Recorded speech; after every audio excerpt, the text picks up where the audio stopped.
everyone. I'm Dr. Renee Mera, and I'm here at Veggie Fest. And joining me is Dr. Baxter Montgomery. He's a very notable cardiologist from Houston, Texas. He's the medical director and founder of Horton Wellness Center in Texas.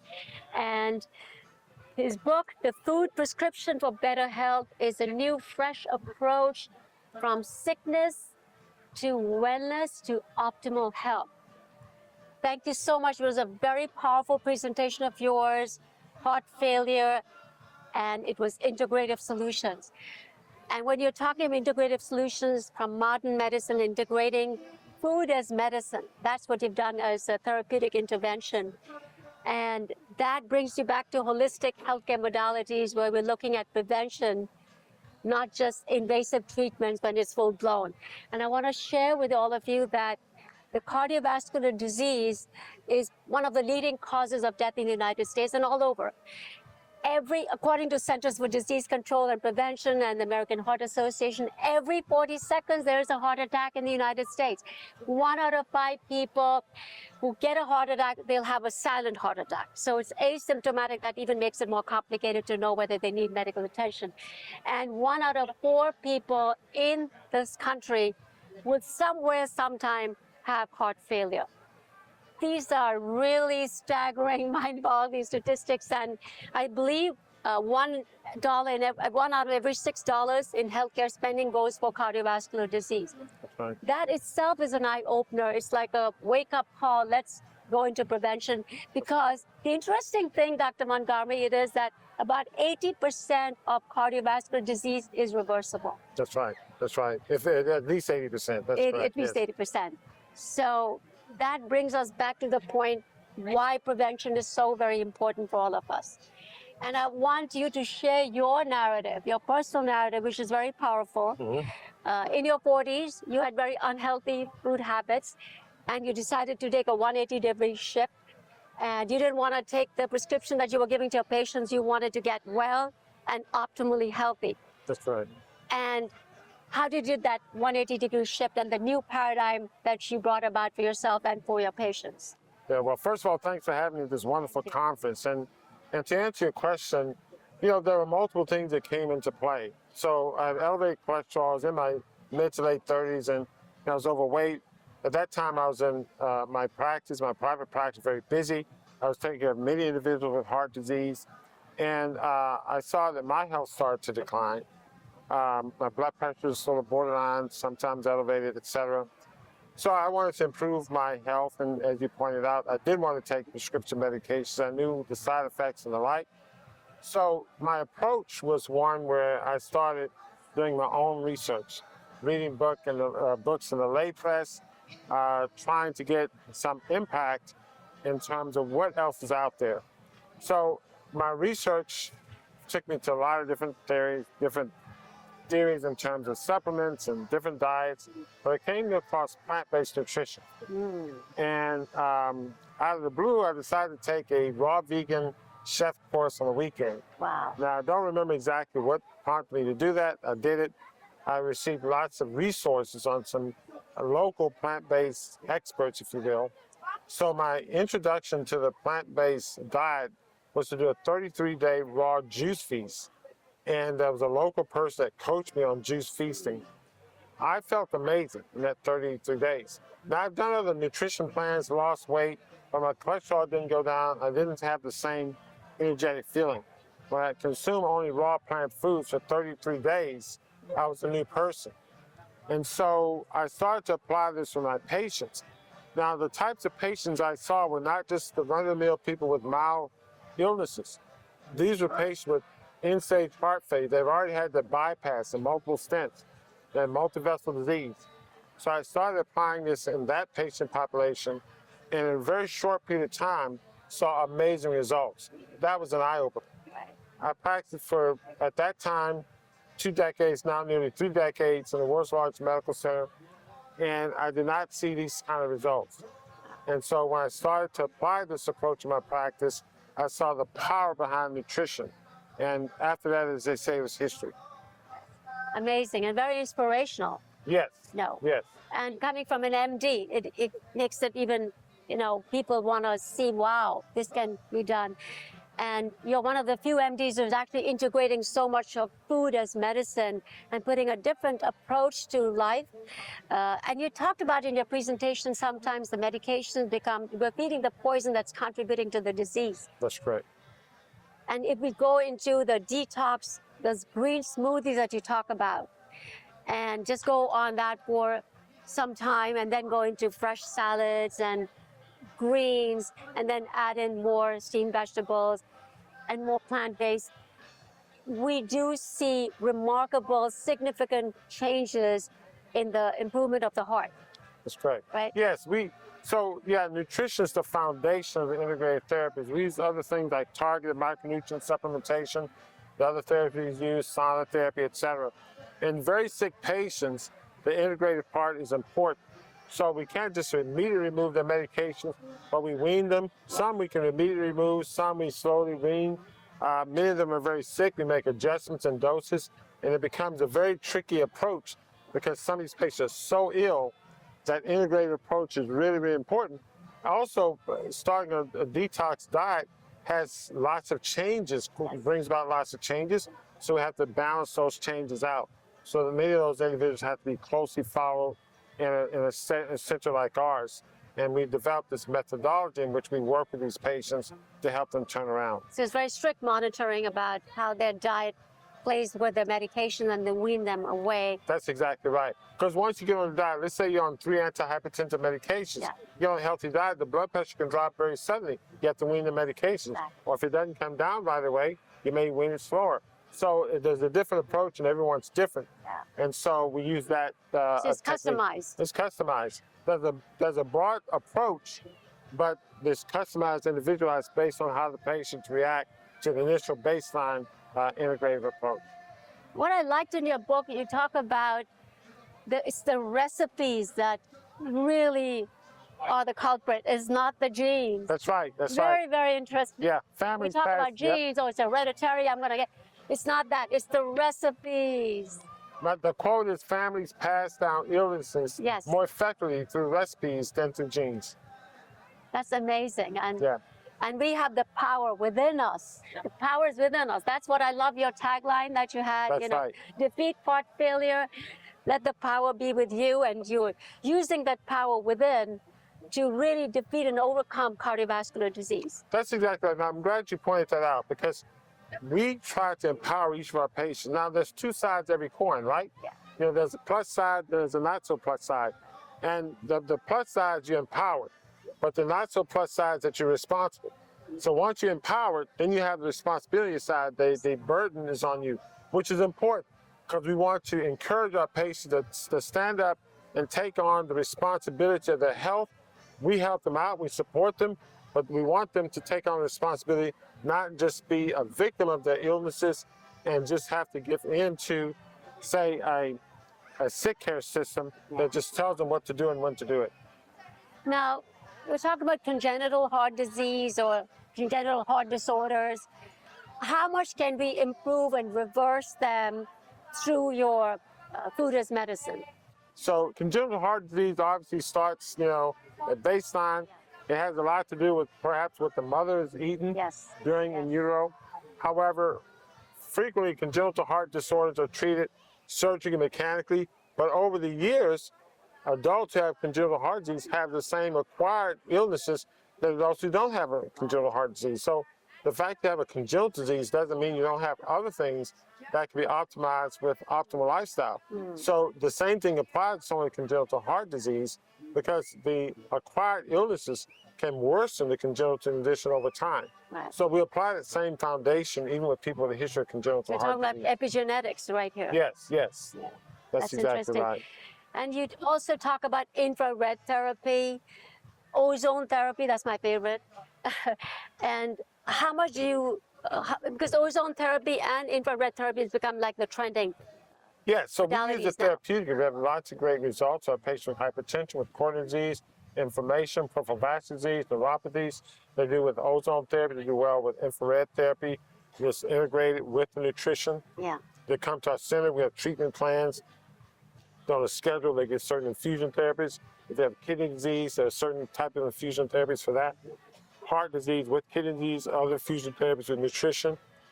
They may have arthritis, inflammatory disease, cancers. So there are different therapeutic approaches, different collection of illnesses.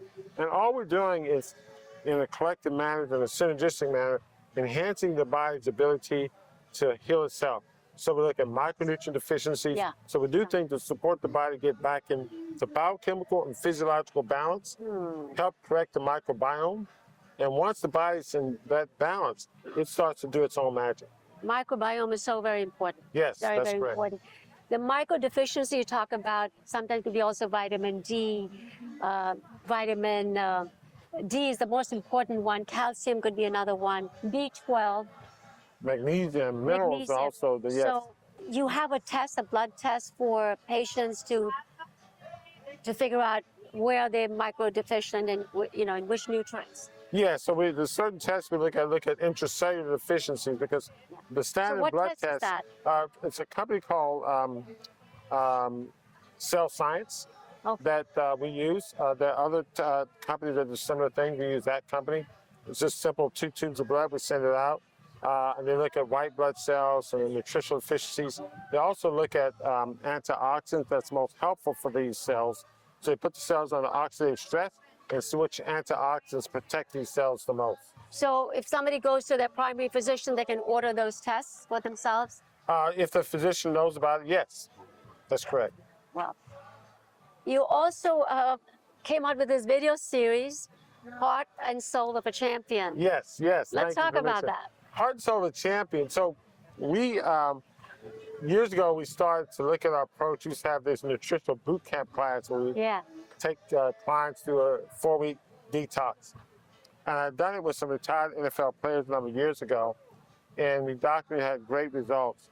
So I decided to do it again, but document it in a more elaborate way. So we brought some retired, not only NFL players, some retired athletes that competed at the college level, one a world-class athlete in track and field. So I had 4 gentlemen that went through the program. We documented everything, not only what they did through the center, we went through their lives and things. One had malignant hypertension, one had heart failure, one had prostate cancer, one had coronary disease, didn't know it. And we monitored their whole process. We took them back out to the athletic field. One was a Hall of Famer. We got him close to his sprint time, when he was in his 20s. He was 60s. Wow. And he's running below 5 seconds in a 40-yard dash, and we're still working to get him back to his optimal time. So what we were demonstrating is that, to a certain extent, you can regain your championship, performance level, and that's the heart and soul of a champion. But all of us are champions. You may have been a champion educator, a champion parent, and you may have been a champion community leader. We've all had abilities in life when we function at our peak level. And what happens is these chronic illnesses, they take away our championship. So we want to regain the champion. So we bring them back and nourish the body and bring them to that whole spirit of optimizing their body, their minds, so they can regain their championship. That's what the Heart and Soul of the Champion is about. We have season 2 that we're working on. It's going to be chronic illness in women. Wow. And future series will be dealing with different groups of people regaining their championship in their lives. It's amazing. It's amazing. A very well curated series, I must say. Thank you.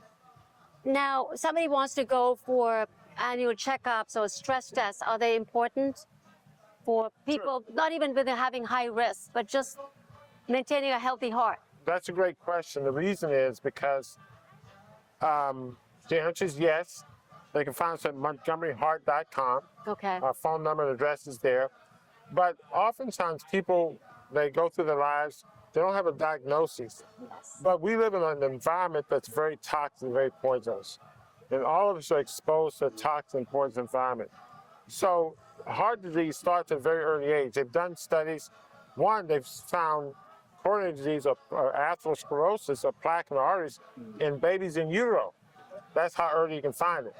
Autopsies of young kids, 14 to 16, who died in motor vehicle accidents, they found about 65% of them have early plaque in their arteries, 14 to 16. Yeah. Autopsy studies done on male soldiers who died in the Korean War, they saw about 78% of them had advanced heart disease without symptoms. And despite that, these were average age 22 years old. Wow. So you got 65% from 14 to 16 years old, 78% of 22-year-old. We should think the percentage is at 30, 40, and 50 years old. So it's not about the coronary disease that you are preventing. It's about the disease you already have, Yeah. and to what level you have, to what extent you need to reverse it.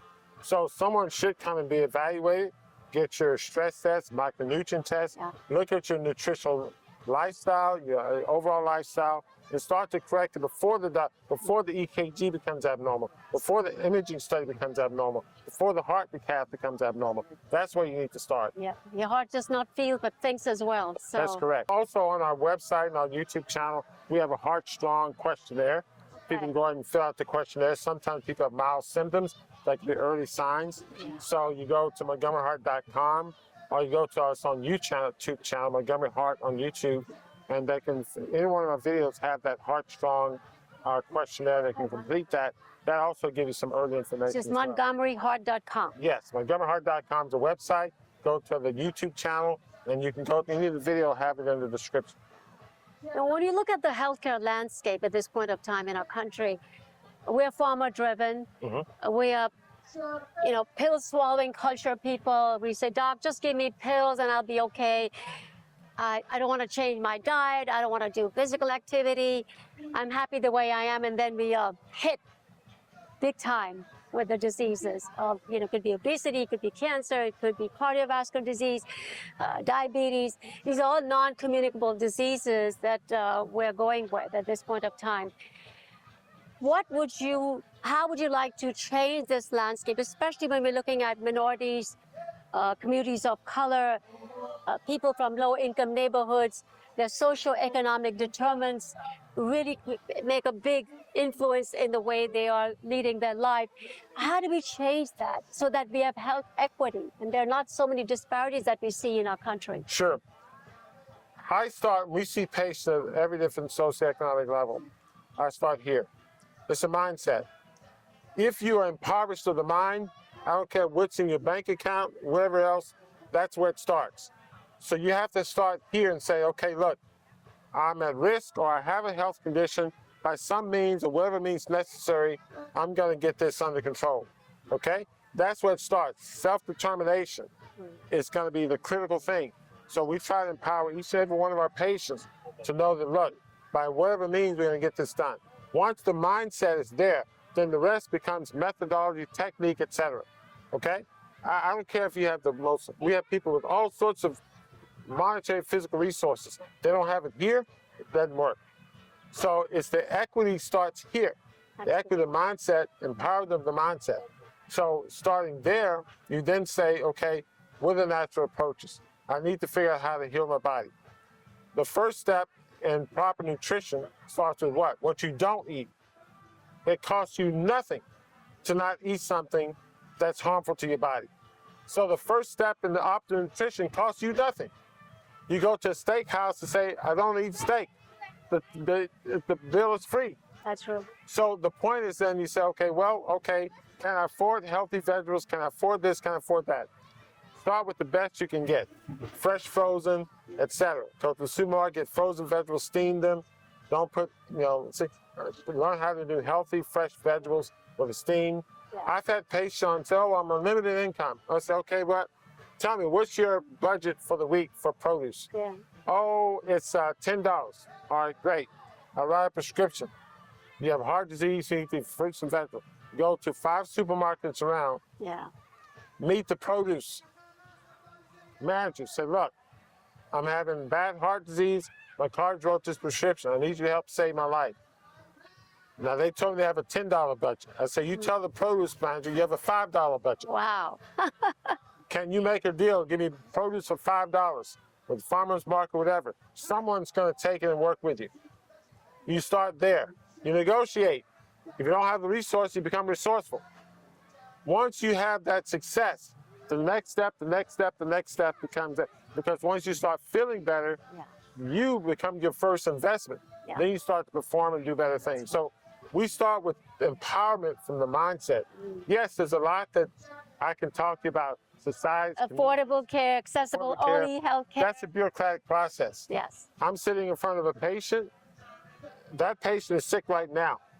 Yeah. It's your personal choices that you're making to make you healthy. One thing we don't realize, people who are very old, who are very poor, etc., they are solving problems every day of their life. They are accomplishing these every day. They are accomplished people. We may look at them and say, oh, you poor person. No, they are solving problems. So I say, apply what you do there to you. They get it, and they're able to do it. And I don't back down.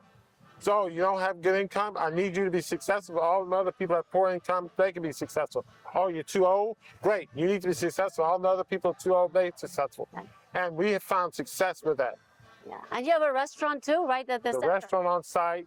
And the nutritional center. Nutritional center, nutritionists, everything. Wow, everything all under one roof. This is your first time at Veggie Fest. How do you like it? I love it. It's great. Are you vegan? Yes. Great. 20 years. Great. Yes. Well, thank you so very much, Dr. Baxter Montgomery. Food prescription for better health, and it's all about making your personal food choices to keep your heart healthy, to keep yourself healthy. It's an organic whole. We're not just taking up just one heart as one organ, and you don't need a doctor after that. You just need to have these food prescriptions properly done and, of course, monitored by a cardiologist, changing your whole paradigm on That's how right. you look at yourself. It's amazing. That's exactly right. And one point of emphasis I'd like to make is if you have an illness and you really want to make this work, you want to do 100% healthy plant-based food, not a bite, not a drop, not a crumb of anything outside of what's recommended in the food prescription. It's the smoothies that we started with, the green smoothies. Green smoothies, salads, wraps, and the like. That's it. That's the way it goes. We can see that how you change your health with your personal choices. Yes. So we can all do that. Thank you so very much, Dr. Thank you very Montgomery. much. And it was great to have you here today. And thank you. Pleasure's We all come mine. back again for Veggie Fest next year. I'll be glad to. Yeah. Thank you. And I'm Dr. Nemera. Stay healthy, stay positive.